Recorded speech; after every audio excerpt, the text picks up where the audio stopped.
Bonjour, je suis Julien, votre professeur de français. Dans cette unité 3, je vais maintenant vous parler du verbe impersonnel « il y a ». Il y a est un verbe impersonnel et l'infinitif de ce verbe est « y avoir ». Et sa forme négative est « il n'y a pas ». Il y a accompagne en règle générale un substantif. Nous allons voir deux exemples. Un exemple à la forme affirmative et un exemple à la forme négative. À la forme affirmative, nous aurons l'exemple suivant. Il y a un chien dans le jardin.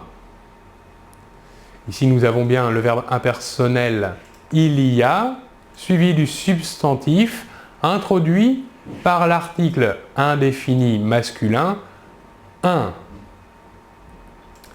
Voyons maintenant la forme négative.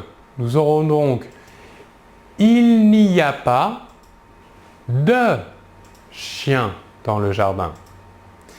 Ici, nous voyons bien que il y a à la forme négative se transforme en il n'y a pas avec la première partie de la négation ne qui ici se transforme en n apostrophe car y est considéré comme une voyelle et la deuxième partie de la négation pas qui lui est placée après le verbe. Voyons un autre changement dans la phrase.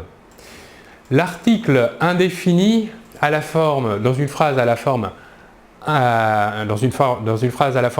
négative se transforme en de. Donc, l'exemple de la forme affirmative « il y a un chien dans le jardin » va se transformer dans « il n'y a pas de chien dans le jardin ». Voilà pour cette explication sur le verbe impersonnel « il y a » et sa forme négative « il n'y a pas ». Je vous remercie beaucoup de votre attention et l'on se retrouve très bientôt. Au revoir.